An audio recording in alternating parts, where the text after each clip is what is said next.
Will Biden's EV push impact presidential election? Americans weigh in. President Biden has made the adoption of electric vehicles a key pillar of his green agenda, and while he has bet big on phasing out gas-powered vehicles, it is unclear whether the push will help him among voters in his re-election campaign against former President Trump. According to a new survey of Americans, conducted by car insurance app Jerry, Republicans are slightly more motivated to vote due to EV policies, with 39% saying the issue will be a factor in determining who they vote for in the 2024 presidential election, compared with 32% of Democrats. The study found that while Democrats were twice as likely to say they would consider an EV as their next vehicle, at 48% compared to 22% of Republicans, a majority, 53%, of Democrats who said they are not willing to buy an electric car, said they want to stick with gas-powered vehicles because they grew up with them. Our survey shows a surprising nostalgia for gas-powered cars among many Democrats, despite their progressive stance on other issues,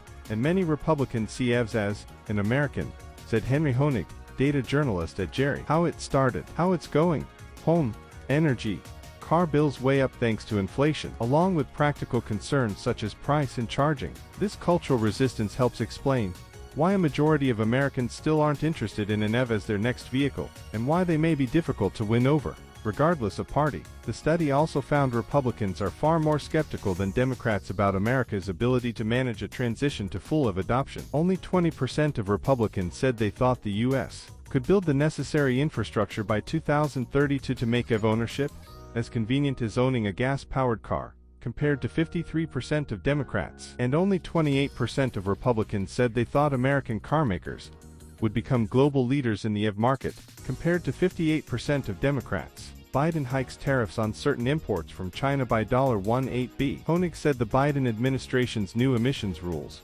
which effectively require that nearly all vehicles must be EVs by 2032, could be an issue for some voters. A majority of Republicans surveyed told pollsters they were either unhappy, 36%, or angry, 28%, about the new rules, compared to only 14% of Democrats, 10% unhappy and 4% angry. But the dissenters in both parties largely agreed on why. Among Democrats who were unhappy or angry, 2/3, 67%, said the rules amounted to an unacceptable limit on their personal freedom, and 95% of GOP voters said the same. Republicans are especially unhappy about the pending loss of personal choice as consumers, and a majority think the EPA mandate will result in a flood of Chinese brand EVs into the U.S. market, costing thousands of American jobs, Honig told RZ. While there are few real swing voters these days, some Republicans who may have been open to voting for Biden may decide against it, as a result if Republicans can exploit the issue effectively.